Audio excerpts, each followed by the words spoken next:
welcome to the Law Center videocast. I'm Larry DeMarco, your host and founder of the Law Center. Thanks for joining us today. If you watch the Law Center videocast and any of the other videos or playlists on the Law Center, please subscribe to the channel, like, share, and comment. This will cause more people to be able to learn from the Law Center videos. Today, we're here with a special guest, Tony Bickel, the president of Wisconsin for Children and Families. Tony, thanks for being a guest on the Law Center videocast. My pleasure, Larry. So why are you passionate about your work at Wisconsin for Children and Families? Well, mainly because everyone is becoming more and more aware of how important it is for kids to have two parents involved in their lives, especially nowadays when kids are kind of pulled away to social media and there's other issues going on. We want both parents involved, and that has been increasing over the years, but it's not at a point where, kids can count on having both parents involved in their lives, and we want to help them do that. Tony, what got you personally involved in the movement of both for your nonprofit and nationally? Okay, I had gone through a divorce in 1997, and I had two daughters. Or have two daughters. And I didn't know about Wisconsin for Children and Families, and at the time it was called Wisconsin Fathers for Children and Families. I did not know about them, but I found out about them in the following years. And while I didn't need help at the time, when I went through my separation from the other parent, I found out that a lot of parents did have trouble, and a lot of parents were ultimately separated from their kids for various reasons. So I wanted to be involved in a project that helped these parents connect with their kids, so their kids could also connect with their parents. So that's why I got involved. So tell us about Wisconsin for Children and Families. What is it, and what do you all do? Okay, so it's a group that's been around since probably 1989.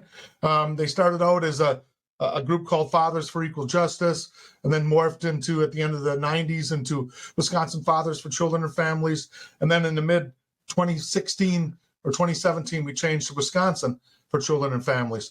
And the group basically got together because, again, there was a bunch of primarily fathers that were having trouble in continuing a relationship with their children after they had separated from the other parent. And they felt, of course, that was a very painful thing for the parents. But as we found out after time passed, it was also very negatively affecting these kids to only have one parent involved. So these people wanted to get together and kind of let people know that the fathers specifically wanted to be a part of the kids' lives after the separation. They didn't want to just be a every other weekend kind of a passing connection with them. They didn't want to do that. They wanted to be the parent that they were prior to the separation. So they got together, they got members. There's currently probably about 1,500 members in our group, but they got together and they put out newsletters to help other parents that were going through a separation from a parent, so that they knew what to do and the steps to take, and also knew that they weren't alone in having trouble or being confused or being scared of the process. And they also then kind of educated legislators here in Wisconsin about the importance of both parents being involved with kids. So that's kind of the history of the group. So they've been around for, over 30 years. Tony, I've known you a little while now. I had no idea you were that big, that the group was that large. So I want to go into several topics. Mm-hmm. Number one, what you specifically do for the members. And after that, I'll ask you more, like, what events do you guys have? Is there a difference between members that are just registered and quote unquote active members? And do you do conferences? Things like that. So I just want to set the stage of where I want to go. But let's start by, what does the executive committee or the real active, what do you do for the members? What resources do you provide? Things like that. So for when you join Wisconsin for Children and Families, WFCF, what you get is a few things. Number one, you you will get a quarterly newsletter from us that identifies things that we're doing, and also invites people to join us in potentially lobbying or contacting their legislators. You don't have to necessarily lobby to be a constituent, and contact your legislator and let him or her know that, both parents being involved or shared parenting is very, very important. We also have meetings every month in a number of different areas in Wisconsin where people get together and provide help to people that are just starting the process, but they also get together and they discuss issues, and try to get our head around why, like the state bar opposes shared parenting, and try to understand why people don't want something that we realize and know is so very important, and that's both parents being significantly involved in these kids' lives. All right, So, I hate to jump in, but I have to answer that burning question for you as a member of the bar. yeah. Any professional organization, and I hate to point out a negative or be overly critical, but every professional organization wants to protect the income of its members and the profession. And I think lawyers are terrified that they won't be needed. So Right. it creates more litigation to have. I try to put this empathetically, being very happy with my license. I hate to, give scathing criticism, but it's just so funny. We oppose it. The Philadelphia bar, the Pennsylvania bar opposes shared parenting and all of these well-intended, really good laws is how I see it. But when I hear people ask, why don't people mediate more? Lawyers make money from the conflict.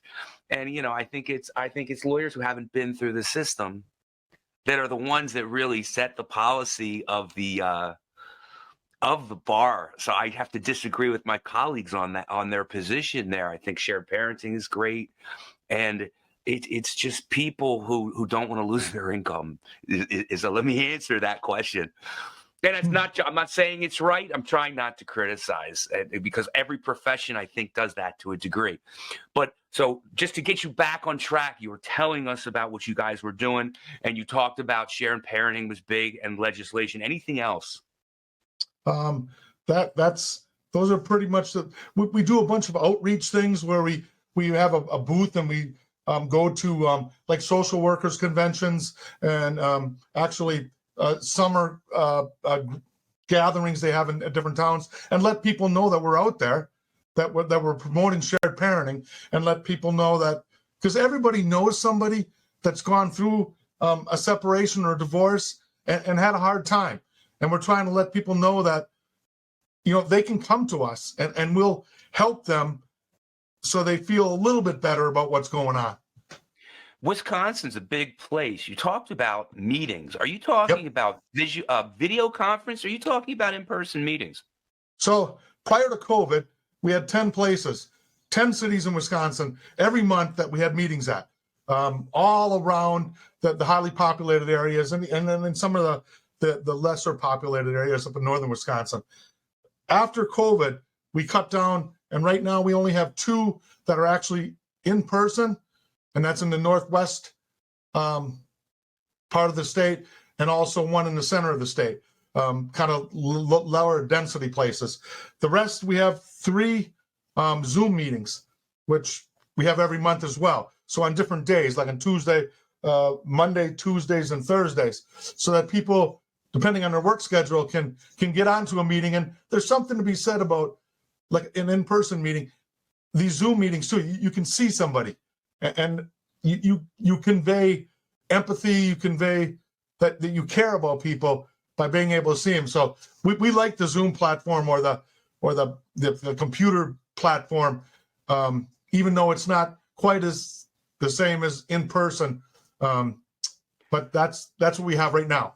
Sure. No, I have to say that I think the video conference is state of the art at this point. And I do believe, I don't know how long, decades or sooner, but I think the next step is going to be the Oculus headset, the Meta Quest, or some type of VR, where right now you use avatars, but I think eventually we'll see our faces on the avatar. We'll use our own images of ourselves, and we'll be able to actually interact with people around the world in conferences with headsets from our own home. Now, I think it's actually the best way, because then we all can connect statewide.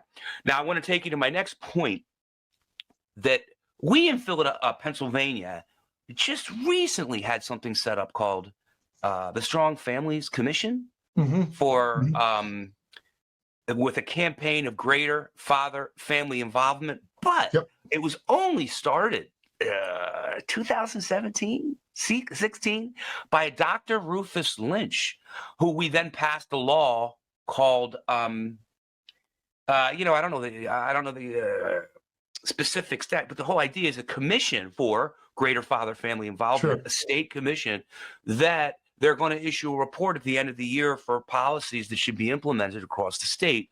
Because really in social work, in Department of Human Resources or Welfare, that there's the foster child agency, that the fathers are often completely overlooked.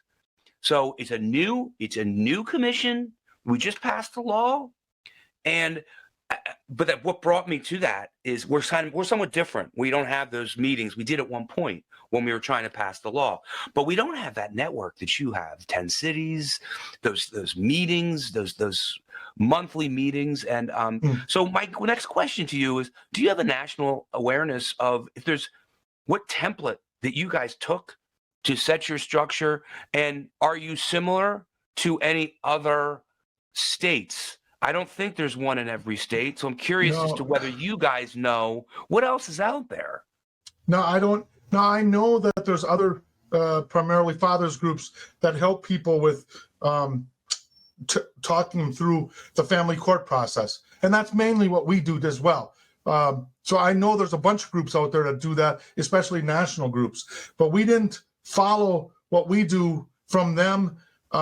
It started here in Madison, where we had these in-person meetings, and then we just leveraged it to increase it to, 3 cities, 5 cities, 7 cities, and just keep increasing it based on people coming to us and joining us and wanting to be active and wanting to help people. So I don't know that we followed any other group. We have a helpline too. It used to be through a phone number, local Madison number actually, and people from all over the state would call it. We don't use the phone as much now. It's only actually for our members. So for people with problems, we deal mainly through the email process, and that way we can send people information like links to a specific form to modify a placement situation or to file for paternity and those kind of things. So you also have let me just clarify. Is the helpline for only members, or is that also for the public? The email helpline is for anyone. Great. You don't have to join us. And now, is it volunteer service, or do you have a paid staff? Yep. We have no staff, no paid staff. Everyone's volunteers. All right. So, why is this work important? Why is it necessary to both lobby legislators and also give these resources in the helpline? You said it was mostly phone, but now it's also online as well, I imagine. Yep, it's mostly online. Why is that necessary? Well, because family court, most people don't have any experience with court. And most people think court is you're innocent until proven guilty. And family court is very different than civil court. So it becomes very scary. You don't know what's going to happen to you. And because of that, people need to understand the process, and then that cuts down a lot on the fear, and have someone talk to them about the steps that are required and also the things to probably make a point to try to avoid. These people are, or all of us, we're in court for a very short period of time. So what people are seeing about us is that little snippet of time of 3 minutes of us talking, and people are forming an entire opinion of us as a parent and as a person. And you really, really want to make sure that you're bringing forth a good representation of who you really are. And when you're scared and you're frustrated and you're probably emotional, probably angry, that doesn't necessarily always make it so you bring out the best in yourself. So what are some of your biggest challenges as a nonprofit that's trying to help parents in family court? Well, the majority of people that come to us are really kind of looking for free legal help, and we cannot provide that. We're not lawyers, and we're not in a position to do that. We're here to kind of provide help for people that want to take an action to improve their situation on their own, because we've gone through family court. So people are looking for someone to take care of their problem, and we can't take care of their problem. We can't take care of anyone's problem, but we can help people improve the situation that they're in by taking specific actions, by following correct forms, and by practicing how you're going to present yourself, and discussing potentially why the other person feels a little bit differently than you do, and try to find some consensus there so people find a way to mediate and work together on things. In doing that, you have an online presence, and Mhm. also you post some resources. Is that right? You mentioned to me Oh, yeah. We have that you tons did of put resources something up. on our website, for people that are dealing with parental alienation, or people that are dealing with just family court stuff in general, people that are having problem with potentially dealing with child abuse, or trying to protect their children. Our website is filled to the gills with links to other sources that help people on little specific things. And I mean, one thing might work for, or might connect with a person, and then another person needs something else to connect with them. So we have multiple versions of help sources for people to connect with, and it's all on our website. What is your relationship with NPO, the National Parents Organization? Because I was going to ask you, do you provide resources to anyone outside your state? I anticipated your answer might Yeah. be where. Yeah. So we are affiliated with the National Parenting Organization. In fact, we represent the National Parenting Organization Wisconsin chapter, because, of course, we have a common purpose. And there's things that the National Parenting Organization can do because they're on a national level that has helped us. They specifically helped us with getting a survey out there to measure the general population's opinions of shared parenting in general here in Wisconsin. They help a lot of states do that. They pay for half of it. And without NPO, we probably wouldn't have been able to do that.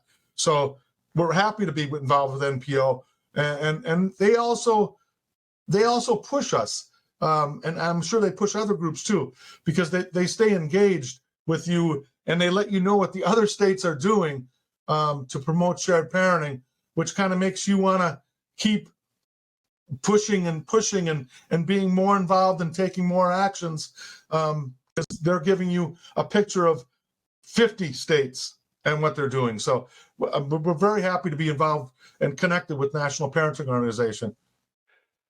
So I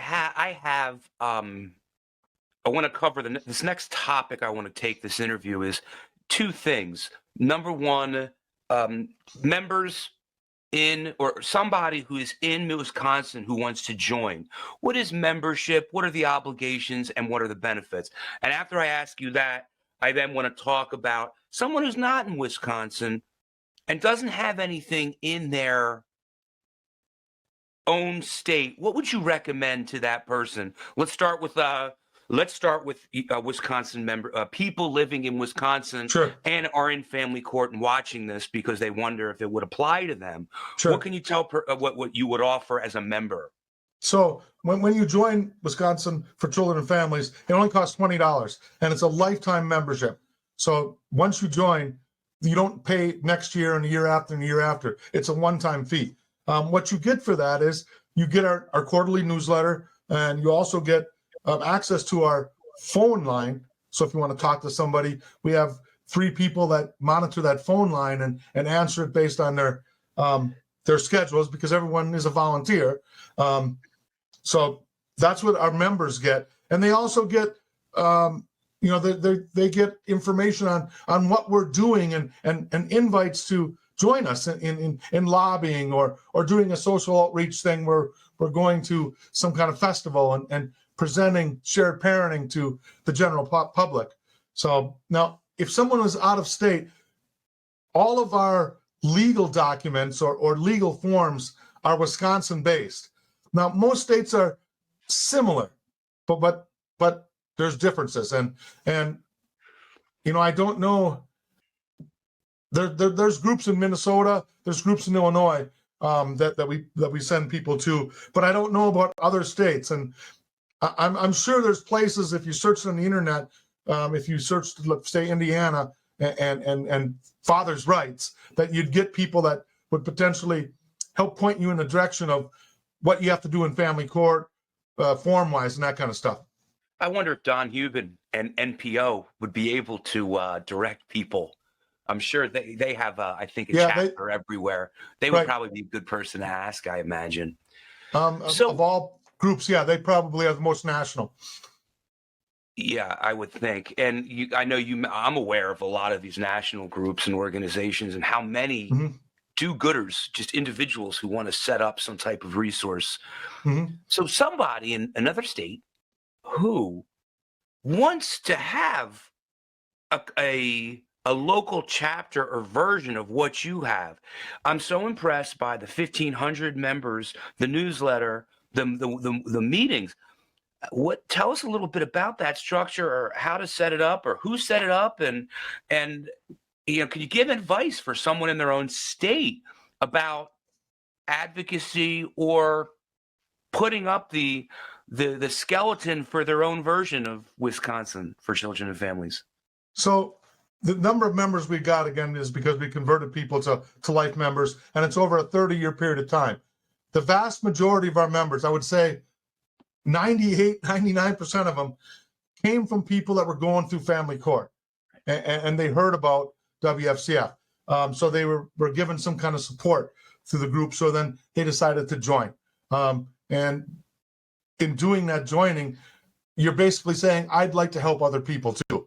And most people are interested in giving some advice or some help to other people. So once you start getting people together to not only identify, hey, there's not enough shared parenting, but to identify, hey, let's try to help people file for placement and file for legal custody and file for paternity and file for all these things, because you can do these things if you take the right legal steps.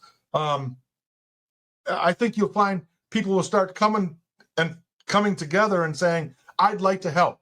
That's what we find. Sure. What changes would you like to see in the courts? I understand that shared parenting is a major one. So, and you've mentioned that. Any other changes that you'd like to see, problems that you're aware of, or the most frequent complaint of your members? So, a frequent complaint is of child support obligations and how they can be, very difficult to carry. And that's a thing that's open for discussion. So you'd have to look at each individual situation. We're kind of mostly interested in shared parenting and helping people get through family court. That's what we focus majority of what we do on. So back in 2000, the Wisconsin for Children and Families group had lobbied and got the Wisconsin legislature to put in there to maximize the time with both parents. So that came from our group, the lobbying of the legislators here in Wisconsin, and making it so it maximized the time with each parent really changed the amount of shared parenting that was happening in Wisconsin. And of course, people were changing as well, socially. Fathers were saying, hey, of course I can be an equal parent to a mother. And we didn't feel that way probably back in the 70s or 80s.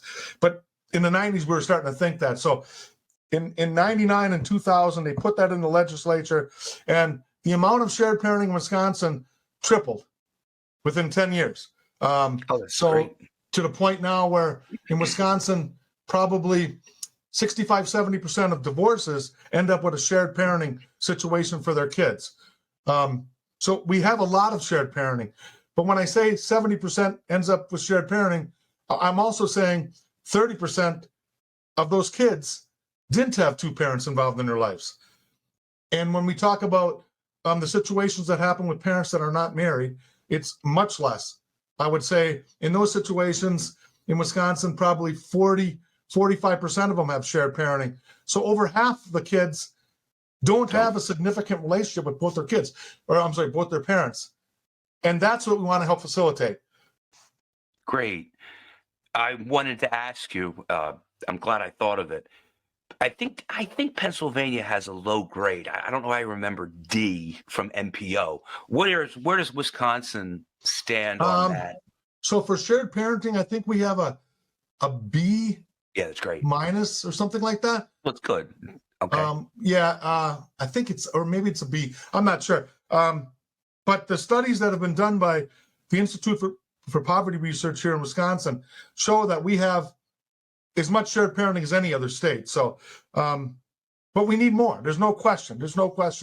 And child support, Wisconsin gets, I think, a B as well, because they make some changes for shared parenting and trying to help parents carry the financial burden more equitably. But there's also some deficits that we have, and we're trying to work with the child support agency here in Wisconsin, the Department of Children and Families, to try to get some of those deficits kind of modified and made better. Tony, any words of advice that you would have for parents involved in the legal system? You know, it's like telling your kid, don't be scared. You can't stop being scared. It's just impossible to do that. But there isn't a reason to be so fearful that you're frozen. Once you understand the process and you understand how to take actions that will improve your situation, you can take positive steps and you can get the likelihood of the outcome for your children being shared parenting increases greatly. And once you kind of understand what's going on, and that's really, really important. The process is scary because you don't understand it. As you understand it, it gets less scary. In this next part of the discussion, I'd like to focus on you, Wisconsin for Children and Families, and what when we spoke, you said you have enough people calling for help, but you could use more volunteers. Sure. What's involved with that? If anyone in Wisconsin who wants to get involved, talk to them for a minute, what you need and what would be involved in volunteering for your organization. So we have a board of directors. We have 8 people on the board of directors right now, and we meet every other month for a board of directors meeting, and we talk about what we're doing and things that we want to do to make things better. So people can join and they could, be an observer on our board for a year and then decide to step up and help out there. They could run a Zoom meeting, a monthly Zoom meeting. That's what people do, and provide help for people. I have 2 people that shadow the helpline messaging, so they get an idea of where the links are that you send to people to help people file for modifications and that. And there's a lot of different links and how you help people deal with things like parental alienation, which is a very difficult thing to deal with, and then finding support to help people take steps that protect themselves and protect their kids from that. So we have people that mirror our support groups, or they can just start, joining into our meetings. You don't have to be a member actually to be on our monthly meetings, the helpline meetings. You can just be on there and listen and maybe offer some advice from your own personal family court experience. Thank you. All our viewers and listeners can go into the description portion of the video to learn more about Wisconsin for Children and Families. There's links and resources there. But Tony, for those who are exercising, jogging, or driving in their car and just listening, tell us where we can learn more about you. So we're on the web at wisconsinfathers.org. So all one word, no space, wisconsinfathers.org. And that's our website. That's where all our information is, how you join us, how you get help through us, all the connections to the links for the support documents and that. Thank you, Tony. With that, we'll close. And I want to thank you for being a guest on the Law Center Videocast. You bet. My pleasure. Thank you. We've been here with Tony Bickel, and I'm your host, Larry DeMarco. Thank you for watching. Don't forget to subscribe, share, like, and comment. Also, click the notification bell next to subscribe to be alerted of new videos. Check the description portion of the video where you can learn more about Tony Bickel and Wisconsin for Children and Families. Signing off. Tune in next time. Bye for now.